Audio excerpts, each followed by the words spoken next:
top story at this hour. Former U.S. spy agency contractor Edward Snowden is still waiting on his temporary asylum request in Russia, which has not yet been resolved. His lawyer, Anatoly Kucherena, called the situation truly unique for Russia. He added Snowden's documents are still being looked over and that Snowden hasn't been denied anything. The Federal Migration Service confirmed with me today that Snowden's documents are being examined. Because there is a certain procedure, there are a series of questions that correspondingly the migration services must deal with. Edward is understanding about this, and he hasn't been refused anything. The process is simply being drawn out somewhat.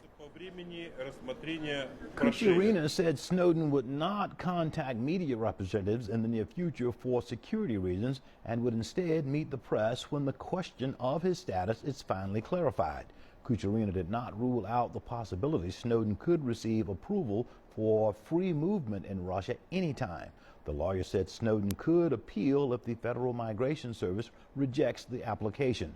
Kucherena went on to say that Snowden now intends to stay in Russia if he's granted asylum and is keen on seeing the country and learning about its future. For more on what documents Snowden is waiting to receive and when he will get them and what Russia's permit would mean for Edward Snowden, earlier we spoke with our correspondent Anya Ardyeva in Moscow. Russian lawyer Anatoly Kucherena, who's been assisting the former U.S. national security contractor Edward Snowden and who met the fugitive American in the transit zone of Moscow's Sheremetyevo airport earlier on Wednesday, said that Edward Snowden did not receive the paperwork that would allow him to leave the airport. Kucherena earlier said that Snowden was supposed to receive a certificate of refuge from Russia's Federal Migration Service on Wednesday, but that didn't happen. And he explained the delay by saying, quote, "This situation is unique for Russia and we must understand that. There have never been such cases or applications before. There is a certain procedure and the Federal Migration Service is obliged to comply with it." Kucherena also said that once Snowden receives the document, he will be able to cross the border with Russia. He will also be able to work in the country while his application for temporary asylum is being reviewed, and that could take several months. However, Snowden earlier said he has no intention to remain in Russia and wants to travel to South America instead.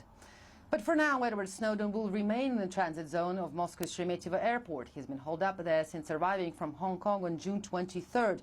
Kucherena also said he brought several books by Russian authors for Edward Snowden to read, including Fyodor Dostoevsky's Crime and Punishment, saying, quote, "I think he needs to read about that."